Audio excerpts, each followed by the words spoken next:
tapo i atu i le atua lo tātou tamā. Tātou te tapo i atu i a te ia i le anganga ma le whamaoni. E whaasanga e o mata i maunga e o mai ai lo fisoswani. O lo fisoswani mai a Yehova lea. O le na whaia le langi a toa male lalo langi. E le tuina mai e ia i a mapewa lo vai. O lo leo leo e le tu le moe lava. Whauta, o le leo leo i a Israelu e le tu le moe ia. E le moe lava. O Yehova o lo leo leo, o Yehova o lo paolo lea. I lo i tu tau matau, e le teia oe i le la i le au po o le masina i le po. E leo leo Yehova i a te oi mea le anga uma. E leo leo mai o ia i lo wanganga. E leo leo Yehova i lo urufafo, ma lo urufale. E a mata mai nei lava, se ia o i le whaavavau. O upu ia, tātou te siti ai, le atua lo tātou tamā o i le langi. Au sila mi o mai mo mai, le lalo langi a toa po lana ngā lue ngā wao, le kalesia, a sofitu sa moa tu totas. Le au whai ngā lue ngā lulue mai Amerika se ia pā ia sa moa. Tātou te mori mawina e pei o upu le whai salamo. E whaasanga e o tātou mata i maunga, a wā o ia o lo tātou watua, sa fesoa soani i loutou soifua ma lo tātou wola. O ia na whaia le langi a toa ma le lalo langi. Na te le tuuina loutou soifua ma lo tātou wola. Ma e moni ma wha maoni o ia o le atua. E le moe le tu le moe la vaia. A o ia sa leo leo. Ma ia tapu a ao loutou soifua ma lo tātou wola. Ia o le anganga wha fitai lea ma le anganga wha ne e atu i le atua. O na o le nei a fiafi na ua tātou maua whatasi. Le nei tu la fiafi ala i le tātou tāpua inga. Tātou mori mau inai, o Yehova sa fesoa soani, o ia o lo tātou watua sa leo leo, i le ao ma le pō, e le mawhai o na moe pe tu le moe. Sa ia leo leo ina lo tātou urufafo ma lo tātou urufale. A o tō wanga i whiau matiu te mga ruenga. I le aso ma le aso. Ai maise le maalama ua mo watu. A ua tātou whisanga i mga aso. I le mga whitau soifua maua ma le langi e mama. E tusa o loutou soifua maua. I le taita inga le atua. I le nei tu la fiafi. O te fiafia o te whātalo whātu. Mai lava, i lau sunga le teita i au au, pasta wili papu le whaletua i a tiana. Ia e maise le ainga ma le no whaalo. O te fiafia o te whaafelo i atu le suafa manu malo o Yesu Keriso lo tātou wali whaola. O lena ia tō fia whaapitoa, lau susunga e maise le whaletua i le tele o tausanga ua mawai. Mo le taita inga o le nei ngā luenga ao ao le lalolangi a toa. Whatalo whātu i tūlanga tofi o le tātou komiti ao ao. Lau sunga le whailau tusi ao ao. Lau sunga pali i a feta ma si pāu le whaletua. Ma le ainga ia e maise lau sunga pasta ata tanu vasa. Le teu o loa o le tātou ngā luenga ao ao. Ma pēr le whaletua ma le no whaalo. O te fia o te whawheilo i atu, i le nei a fiafi, a le whiangai tātou ma le tātou sauninga whapitoa. O te fia e whawheilo i atu le ngā luenga au le lalolangi. Mai lava i tūlanga tofi, mai mita ngā luenga e fia a Amerika se ia pā ia Samoa. Ia te o tau oe ua tō fia, e tutui matangiolo le teita inga o mita ngā luenga teitasi. Ia e maise le lava loa o le au whai ngā luenga i ona tūlanga to'o. Whawhei loai, i le au whai ngā luenga mālo lo manu mālo. le ngata i lo tātou tamā ia polata i wau, va le teo, ma le ainga ia ai maise na i o tātou tina, ma lo manu ma lo, wa mo moe mai o tou ainga, o ana au na i tia sā, ia e whawhelo i atu ia te o tou, tari tonu alo o tou maua le soifua maua, ia ma le langi e mamā, e ala i le tātou tāpua inga i le nei e fiafi. O au sina o le tātou ngā lue ngā wau, ia mai se le au mātutua o le nofo ato o i tūlanga tofi o matanga luenga teitasi. Le lava loa o tangata lotu, ia ai mai se o tūpulanga talavou. Le wha moenga o le ngā luenga le ka le sia sofitu sa moa tūtotasi i le lalo langi atoa. Whawhelo i atu i le mamalu o sa moa o lo mwhai na mai moa mai, e ala i le tātou tāpua inga i le nei e fiafi. A whai o e maua mai lunga o penga ta wha ilangi, i au te fia e whawhelo i atu. Tātou tāpua i whatasi ala le suafa manu mā lo, o Jesu Keriso lo tātou wali i whaola, ma vea le nei tāpua inga le nei e fiafi. I au se wha malo si anga i le ngata i le soifua i le tino, a e sili la le nganga. Tātou te mori maui nai, whatasi le whaola tanga na saunia i le atua e ala ilo na alo o Jesu Keriso. Ma le wha moenga i le asu tele, e toia fio mai ailo tātou mtai.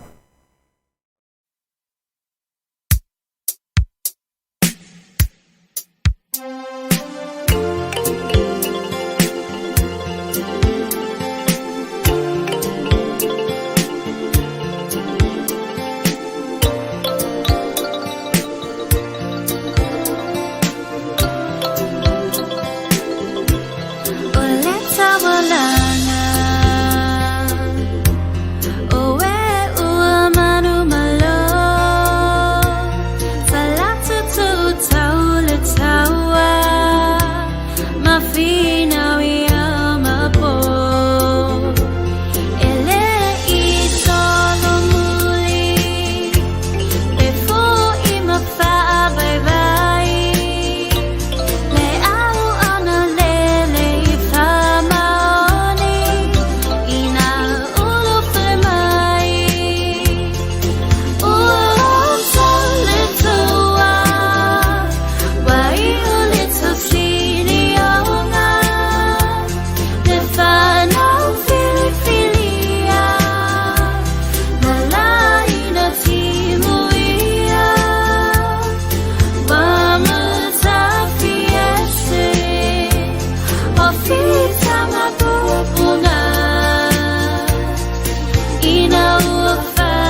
tātou talo, o na whengai loa leo tātou ma le whiau whapitoa le nei fiafi.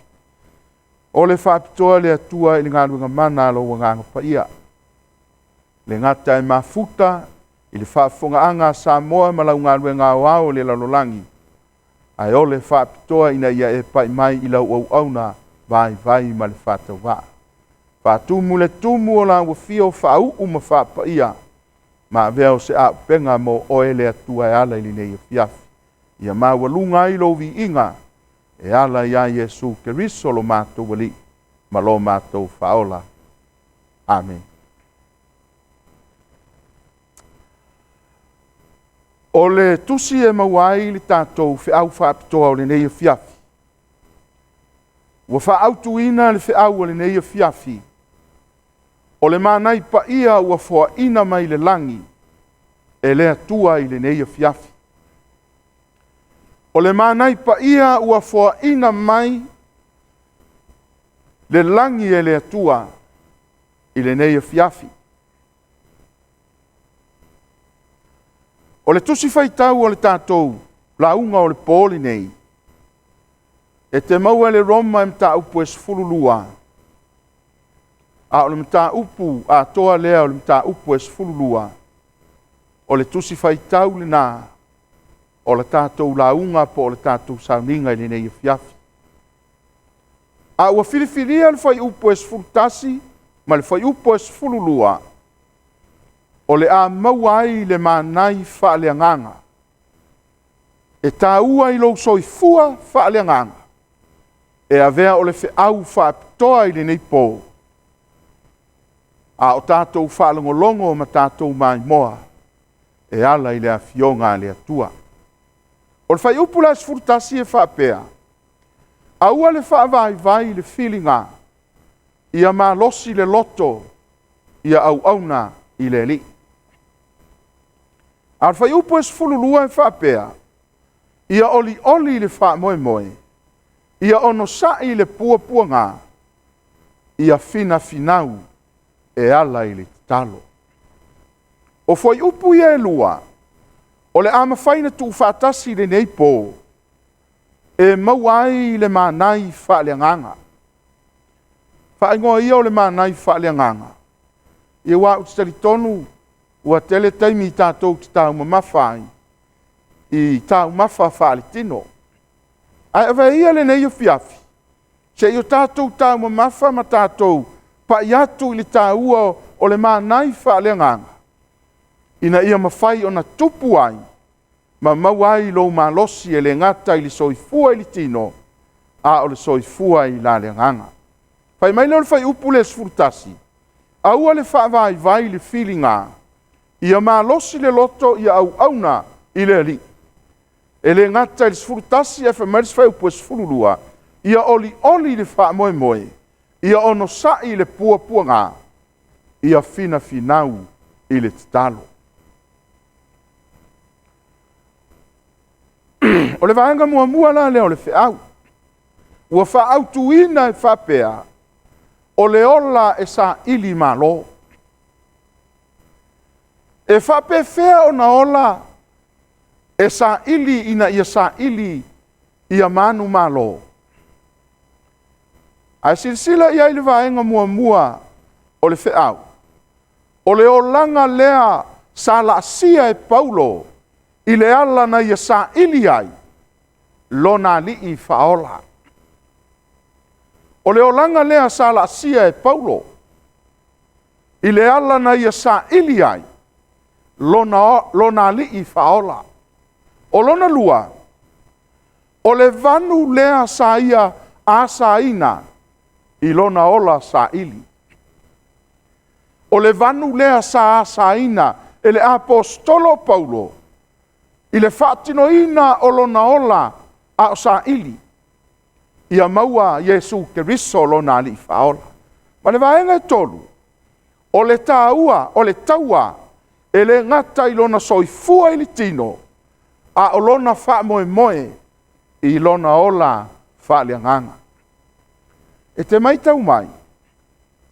E lua vaenga o le ola au auna ma le soifua sa ili i le li. E te sa ili e ala ili soifua ili tino. E te sa ili foi i le ola whaaleanganga. A o le taunu onga, ia iai le wha moe moe, pe a whai e manu malo. Pa pe whea lau na wha maunia, o awala ia, malaasanga ia sa ui ai le apostolo. O le tusia Paulo i le kalesia i Filipi, se fulu lua ma le sfai upu e sfulu tolu. Pai mai li tau tinonga le apostolo, e le peisea i ua au maua nei, po ua au ato atoa ona lelei, ai au te tau sisi atu pea, pe mawhai ona au maua, o le mea na maua iau, e ke riso Yesu. O le langona lea sai le apostolo, ua maua e Paulo, Yesu ke riso, ai sa teu ilo na loto, e peisea i na tele i maua, o lona langona foi, e wha leo ailu na ola sa ili, po ua au ato atoa o na lelei o lona winga, e teu le mawhauwhau o le apostolo, e le peisea i ua ia maua. O lona ta ofi foi, e le o ia o se tangata ua ato atoa. O le ala lea na tau sisi ai, pe mawhai o na ia maua, o le mea na mafuai o na maua, o ia e Yesu Keriso. Mafuanga na e wha mauni ai. Sila la whai upes furtolu. Le au soe, o te le manatu ua o maua, a o le metas, o te whaia, o te whaangalo ngalo i mea ua tuana. La sanga lea sa ui mai ai le apostolo. O le awala lea sa whaao ngai le apostolo, e whaatino ai, lona ola sa ili, mua mua, e le manatu ua ia maua. O lona lua, e le peisea i ua atoatoa. A o lona langona sa iai, e le manatu o ia, o se me tasi o le me tasi na te whaia, e whaangalo ngalo i mea ua tuanai. O a mea ua tuanai. O la sanga sa ui mai ai le apostolo. Ua maua e Paulo Yesu Keriso, ua maua e Yesu Paulo, ai fai mai le upua Paulo, e teu ilo na loto, e le peisea i ua ia maua. A wale manatu le ia i tātou li tele o taimi. A maua lo Keriso, ua lava, ua uma, ta ofi ai i, a ole langona o Paulo, pe manatu ua ia maua, ai teu ilo na loto, na tele i maua Keriso. Ai fai mai le upua Paulo, o te le manatu ua o maua, a ole me tasi o te whaia, o te whaangalo ngalo i mea ua tuanai. A le alale me whaia le apostolo, o te mamoe puno wai foi, i mea o lumanai. E mamoe. Tau silfia tātou wa whaafonga li tātou, sauninga li nei pō. O le la sanga lea e te tau o na ui ai, le kerisiano i le so.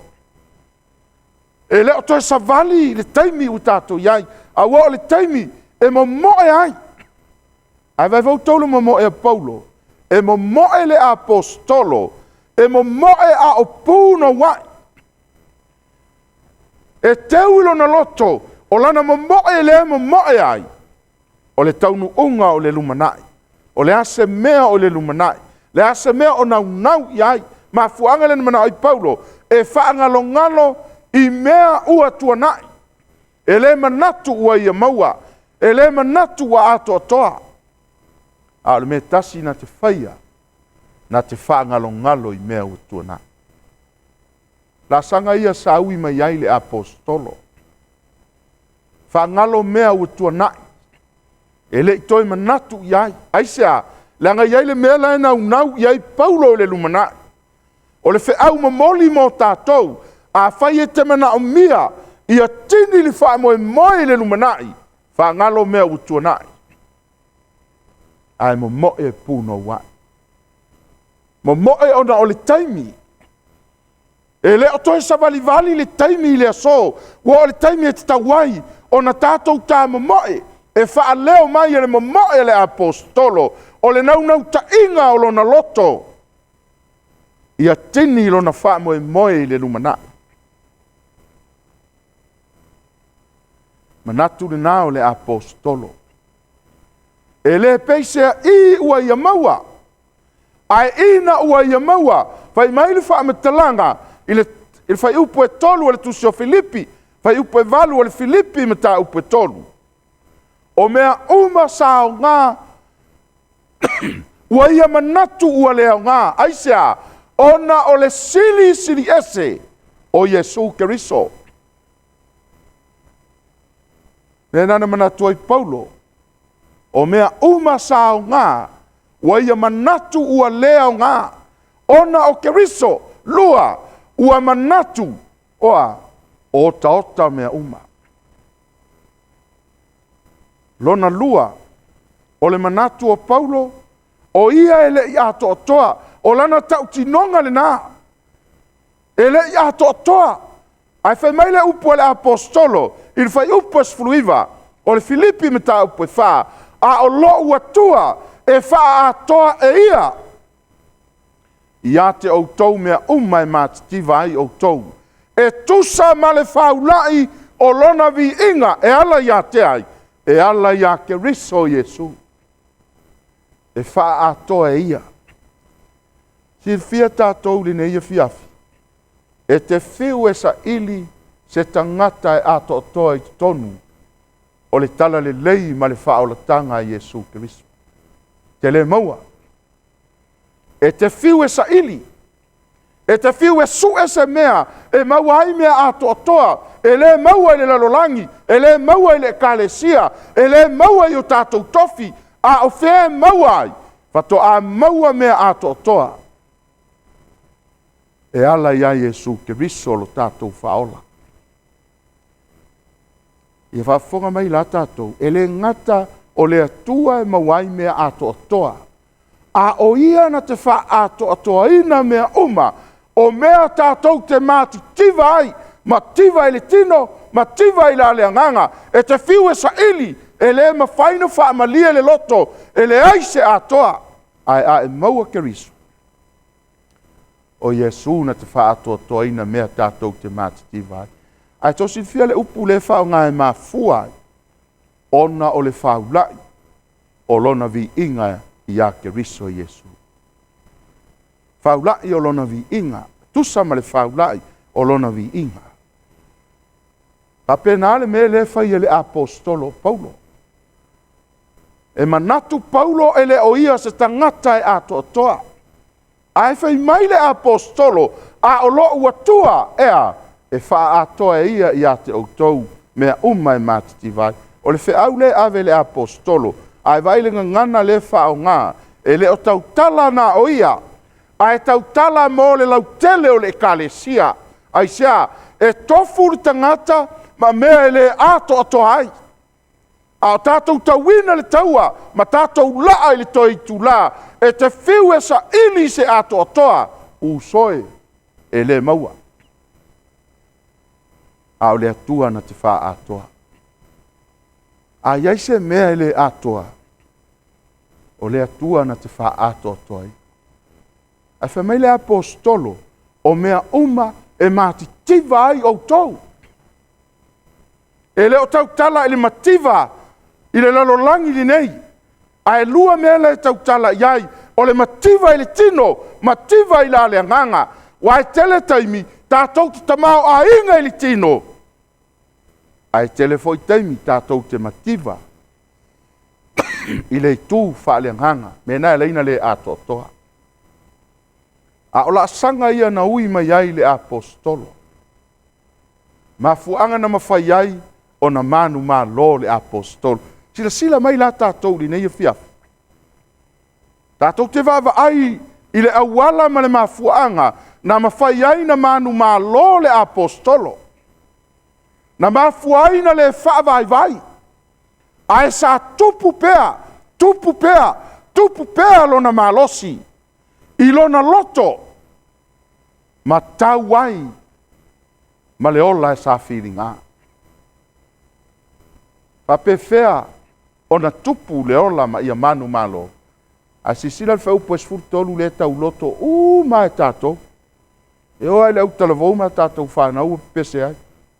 Piripi le whas furtolu whai mai. O te mawhaia mea umalava i le a. I le wha ma losi mai o ke riso i atea. Alangona e paulo le vai vai. Alangona e paulo wale a totoa. Alangona e paulo ua mativa. Alangona e paulo wale eise mea. Sa teulo na loto o le atua na te mawhaia ai mea uma. Pape whiona iloa. E ala i le wha ma losi mai o ke riso i atea. A whai o e tau vai vai nei. Vai tau o le tau sang. Usoe. Ia e wha ma losi. Awana i tau li tau e le tātou ma losi. Awana i wha o ngā ina lo tātou poto ma lo tātou wa tamai. Ai whamaile apostolo na mafua o na mawhai mea uma. Mea o le tino, mea o le anganga, o mea le i atoa, o mea ua ia mativai. Na mafua o na mawhai. O na sa wha ma losi ke riso i ateia. A sisila la le au lai wha o ngā. Wa tautala le apostolo mo ia lava. Ia tātia la Paulo ai se i au mai mo tātou. Tātou te mawhaia mea uma. Ona o le wha ma losi mai. O ke riso i ate i tātou. O le leo le nā. Leo le manu ma lo. Pa me le upo a Paulo i a Timoteo le whai upo e fitu ma le whai upo e valu. Ai lau tau i le mau au mau tu leo le mau ma losi lea. Lua le Timoteo e whawha upo e valu. Pai mai le upo a Paulo e ilo ai le leo le manu ma lo. Ua au tau le tau le lei. Ua iu ia te au le tau sinionga. Ua au ta ofi i le upo le whatua tua. Ai se ale me nā lai o na manu ma lo i le taua. Ai se ale me ua tau tino ai. Na ia mawhaia mea uma a o tau le taua lea. Ona o le wha ma losi o ke riso ia te ia. O si fia e whapena le taua le tau le so. Tātou te le manu ma lo i so tātou ma losi. O tātou wa ai me wa mata ona tutupu. Nei mea uma e wha matala mai ai. Ua tātou iai le taimi o le taua. O te lei loa po e mana malama o le taua le me le o tātou iai. E le i tauina le taua i lunga o le whonga ele ele. E le i o le taimi e to ulu ai. Le whanau e le atua e le taimi o le taua i lunga o le whonga ele ele. A o le taua o lo tau i le so. O le taua o le mawhauwhau. O le taua o le filifilinga. E te filifili lo mawhauwhau. E me le upo Iosua le tusi o Iosua. Israelu. I nā filifilia i le aso nei. Po ai tau te au auna iai. A o au ma lou ainga. Ma tau te au auna iai ofa. Papena le ato le taua o lo tawina i le so. O le taua o le mawhauwhau. O le taua i te mawhauwhau ai.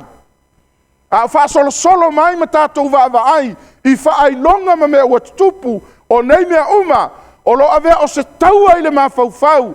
E te tauna o le taimi. E halua i le taua i lunga o le whonga ele ele. Ma le wha malo singa o mea uma. Ua i ulau filifiringa. Po fea le mea tātou te iai. Ai whamele apostolo. Ua o tau le taua le lei. Ua i u ia te au le tau siniong. Le kale si au au le larolangi. O le aso o le taua. Tau ma au o le pong sa. O le taua sa tauina i le langi. Ma manu malo ai Yesu Keriso malo. Le atua malo na alo Yesu Keriso. Le aso. O le ua tuli sa tani. Le ua mafuta i le larolangi. Le pānata le nei. Te soifua ma tātou wolai. Le aso lo tātou tau. Ma au le fili, ma au le pong sa. O le tau o le mafaufau. Ma fuanga na leina tele, ma tele. tātou e to ulu ma vai. Ai whemele upo le apostolo. Oli le wha moe. Ono sai pua ngā. Fina finau e ala i talo.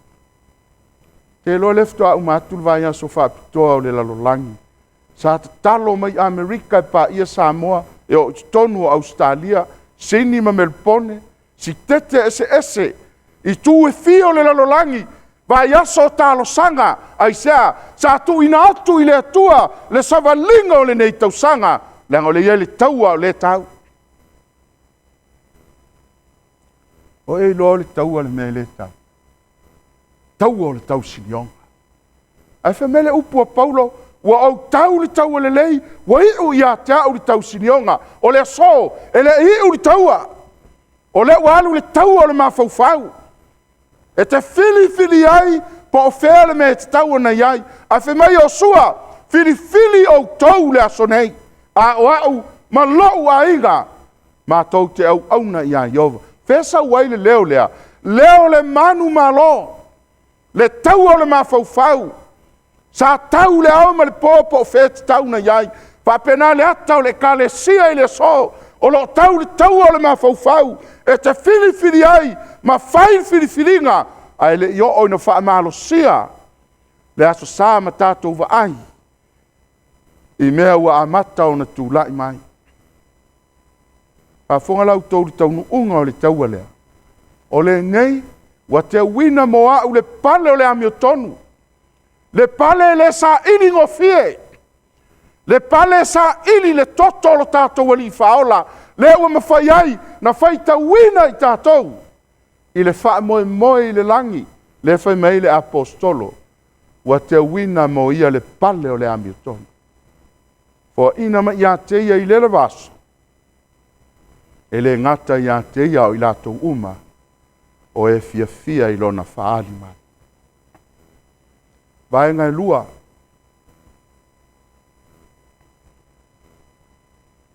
O le autu o le vai ngai lua e whai uai. O le wha moe e maua. Pe a manu malo. Ma ono sai pua ngā. O le wha moe ngai maua. Pe a manu malo. A whē mafua ina manu malo. E a inga o le atua. Pe a whai e te ono sai pua ngā. Pe ano whai atu o le aso. O le taua le tau. O le taua o le mafaufau. E te mafaufau ai. Ai le io ina whaino. Ia le taimi o le whai unga o le taua. Tau silfia, ele io le taimi e whaino ai. Ai aolo ina whaino lais mea uma, wa uma le taimi, pa malo sia leo sa, ta puni leo lo fatunoa, wa uma, e te fiu e toi mafaufau, wa uma le avanoa sa tu ina mai. Au taula le taua lea, onu sai pua ngā, ia whafonga mai la tātou, e ta puni lo leo lo fatunoa, fa malo sia le sa wa umma le avanoa le kalesia wa umma o le taua le nā a whaia i eise mea o te leo ato o toa ma ele ato o toa ai o le taua o le mafaufau e te fili ai ai le io o le tainge e whanau laisai le taua e ta puni loa fa malo sia le sa ta puni le lo fatunoa wa umba le avanoa. Wa tata ui lo i te tonu o pua ngā, masa sa mai e le atua mala o lona toa sa. A o mala ia, e mawhai ona e maua ai li wha moe. Mawhai ona e manu malo ai. Pe a whai e te ono sai i ia pua ngā. Tosi fia, ta puni lo le alofitu noa wha marsia le sa. Sa tato vai lo leu tato ui taimi o pua ngā mawhaingata. Pua ngā lana. E te tau ona tato ono sai ai. Ina ia tato manu malo ili tau ai pei o la le apostol. O ina la, o le amata na tato vai ai, i le to ulu o le whanau le atua. O le a fasi o tia le whanau le whawhine. Ai sea, whaalinga e sifurulua. Ngai whaamatala mai ai. Wa ita fo ili tā rako ili whawhine. Sau le tau li taua ma ila tau. O i leo le amatai o na tau li taua. Ma tātou wa ai ai. I le tawhe toto lunga o le whonga ele ele. O le a tātou ui pua pua ngā. Whaino laisa e lo le taua. O uma. A o le wha moe moe maua. Pe a manu ma lo. Ma ono sai pua pua ngā. A me le upu e Yesu le tusia Ioannes fuluono tolus fulutolu. Wa o whai atu nei mea ia te outou. Ina ia outou maua le manuia ia te ea. E maua foi outou e le pua pua ngā i le lalolangi. Wa i le tautala iai. Tautala i le whanau le atua. Tautala i tangata o le atua. Ai mafua ona iai le fitalainga Yesu. Wa whaamatala Yesu. E maua i tātou i pua pua ngā. I whea. Le lalolangi le nei tātou te iai. Ar tā ua i o upo Yesu. Whai mai Yesu. A i o tau loto te tele. Aisea. Ua o manu ma loi le lalolangi. Le atua le te au au na iai. O le atua manu ma lo. E le o se atua whai a ina. O le atua e manu ma lo. O lona manu ma lo. Tātou te manu ma lo ai. Pai mele mana onga o Paulo. O ai sena te whaate e seina mai tātou le alofa o keriso. O le pua pua ngā ea. O le fasili. Po o le atu atu vale. Te whaitau le Ioannes Fulfa. Pai mai upo Yesu ana upu tau mawai. Aua le atu atu vale o tau loto. I o tau whaatu atua i le atua. Le whaatu atua e mawhai ai. O na manu ma loi pua pua ngā. O le ale winga o le whaatu atua. E peres furtasi. A o le whaatu atua. O le whaalango lango lea. I mewa e wha moe moe iai. O ailo wha moe moe. E pulea o ilau tali po o ailo wha moe moe. A o le tangata o le atua. O Yesu lo tātou wha moe moe. Pai au tau na sila fia mamau Yesu. O le taimi e tu uai le au soo. Tu ua le lalolangi le whanau o tangata. A o ina lulu mai ai me tupu. E la ngona le leo le atu atu vale ma le popole. Ai whai mai le upo le apostolo. O ai se wha se ina i tātou. I le alofa o keriso. O le pua pua ngā ea. O le tali e le ai. O le atu atu vale ea. O le tali e le ai. Po o le sawa. Po o le onge. Po o le lava lava. Po o le pangatia. Po o le pelu. A pua pua ngā nā le pei ona whaamatala i. Me ia tātou te ui ai. E whai meile upo Yesu. Se loto te tele. Wa o manu mā loi le lalolangi. Aua le whaavai vai le whiri ngā. Leo langa tawivi. O leo langa whinau. Pe a e maunga pe i foi vanu. Pe fuli le lalolangi. O a upu matala. Pe fasiotia. Pe loka i tonu al whale pui pui. Pe saei e manu fe ai. Po o a mea uma o le a tātou ui ai. E le mawhai e mea ia na whaate a tātou. I le alofa o lo tātou atua. Ai fi amen. Amen e maile ina le mena te tū le moe mai ai. E titi a uma. E a whaafonga la u tōu whai upu le tors fulu lima ma le tors fulu valu. O le roma le valu. A ua tātou manu ma loa iai. I nei mea uma. O aia mea uma. Mea uma o pua pua ngā ia ua tautala iai. A o aina ma fua aina manu ma lo. Ona o ia. O aile o ia lea. Fasino ia Yesu. O le ale mea Yesu na fai. Ua alofa mai. Ia te i tātou.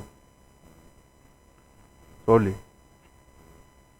E te fiu e fai i lo malos. Tātou te le manu malo ai. A whamele upo le apostolo. A fai e au Jehova mai tātou. O ai se whaasanga tau mai. Tasi ale whaasanga tau. O le fili. Le tau ale nana tau le langi. Na tau ai Lucifelo ma au le langi. Faya ina loa, tuli li lalo langi. Fa melor tusi o whaalinga, wa iloa ia ua puu, ma ua sa o nasu. Alai fo ele o fo alofa Yesu fa mai, ta lofa ie ono nofo i le lalo langi. Aisea, o le aluatu ia te ila tou le wha au soso. Ngā ruenga le nā satani le whai le so. Tātou te le manu malo ai. O lana i tu tau ai whasanga tau i au le manu malama. Ai whai mai le upo le apostolo. A ua tātou manu malo iai. O lo tātou manu malo le kalesia o au le lalolangi. O le manu malo iai. Nale wingo le upo iai. E loa e le lalolangi uma. Ai le o tātou e mafuai. Pe a whai e iai le au iova. Ai sia o ia ua lofa mai. Ia te i tātou. O le upulea li tusi o Luka, tala al fo mai. Pai mai Luka, o lo o tau ono sa. Ia mau ai lo o tau ona. Usoe, le ainga o le atua. Ia tātou ono sa. Ai fia ola, se ono sa. Ai fia manu malo, se ono sa. Ai sa te wha vai vai. Pai mai le au tu o le wha au. Au le wha vai le whiringa. Ia mā losi le loto e au nei le li. Oli le wha moe moe. Ono sai pua ngā. Whina whinau le taru. A whonga lau tau le tusio e peris fulu fau po tos fulu. A wau ngai a te au tau le ono sai na ia maua e au tau. Le mea na fola ina. Mai lau tau tāua le ono sai. A e fia maua le mea na fola. Le ana mea na fola. O le ola e whaamavau. A e fia maua la. Pai mai le whaamitalang. Ono sai. Pe a uma ona whaia e au tau. Le finangalo o le atua. Tau si fiau ngā luenga uma e whai. E le mua ngā luenga e muli atu. E te mua a e muli au ngā luenga. O a ngā luenga. O ngā luenga sa e whaatino inai. O lau tau tua e ala i le finangalo o le atua. Pai mai lo leo le whaametalanga le apostolo. Oli le whaamoe moe. Ia ono sa i pua ngā. Ia whinau le talo. Pele nā leini tātou whea ngai. Vai aso atol por kalame le World Committee. Tātou te whinau e ala i tāro sanga. Ai sia. Ia whauli e le atua le tātou malanga. Au tātou wholau. I le amatanga o le nei tausanga. O le nei, ia e ono sa i me tinga ai. Whapei o stangata tau le lei a Yesu Keriso. O le toi whaamanatu lea. O le manai o le nei fiafi. O le nei ono sa i me tinga ai. Tau silifia tātou le kalesia le atua. E ese le tinga. Le la tātou wo i le tseimi sili na tinga.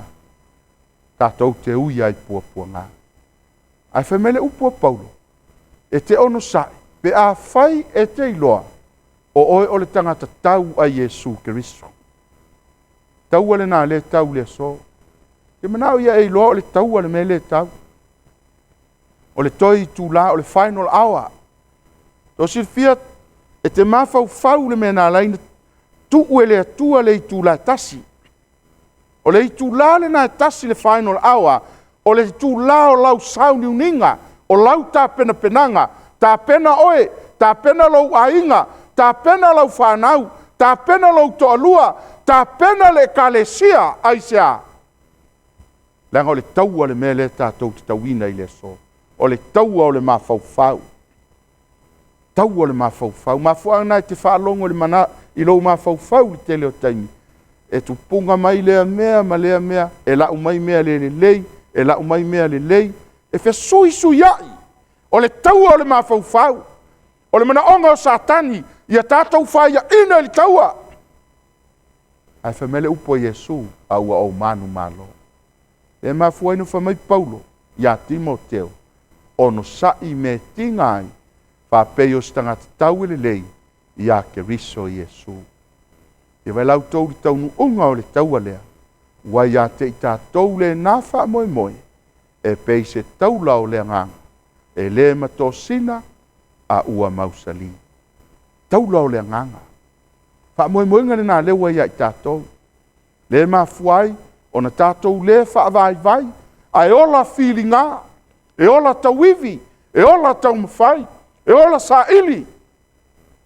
Ai sia, fa moe moe ngai peise taula o le nganga, e le mato sina, a e mausali, wa o i talatu i tonu, o le ie pui pui. Amen. O lau whai el tātou talo. Ma mātou te mai o i le langi. Pāwhitai le awa no ue umai mātou te whaalongo ai lau whilangalo i le nei fiafi. A o vivi i whātasi lau i kālesia au au le lalolangi mai tu ese o le lalolangi. E uina mātou ese i taimi maso mai tu la. Ai whāwhitai mātou te talitonu. O loo i la ua fio le atua le whaasoa soina o le taimi ma le aso mai tu la. A ua mātou vi ia la ua fio e tusa o lau whilangalo i le neipo. Le atua o la mātou tau tinonga lea. A lofa au e tu la foa ina i mātou. Au mai le ola whilinga. Wha oli ai o mātou loto i le wha moe moe. Mātou te ono sa iai pua ngā. Ma mātou whina upea i a te oe ala i tāro sanga. Wha manuia le ngā rue ngā wao le lalolangi. Wha manuia i au tā i tai na e tofia ma lau au na te i tai au au. Tūlanga tofi i to tonu o lea ma tā ngā ruenga ma lea ma tā ngā ruenga e o lava i le soifua ma le ola o tangata lotu. Ia tutusa i mātou uma i le nei o fiafi au whamnianga. Au mātou wama i atu i le teimi ma le i tū la ua mātou iai. Ua mātou iai se teimi o se taua e sili o na matau tia. Pei ta i mātou te le manu mālo i lo mātou mālosi. Ai manu malo pea lau e kalesia. A wā o lau a fio e ou le nei ngā ruenga lo mātou atua. Wha manuia le nei fiafi mta ngā ruenga e fia maona tai tai. Wha manuia le atua lau o auna tai tai ma le ainga. Ia vi ia lo suafa i le nei fiafi. Vi ia lo suafa e wha bavau lava. Amen.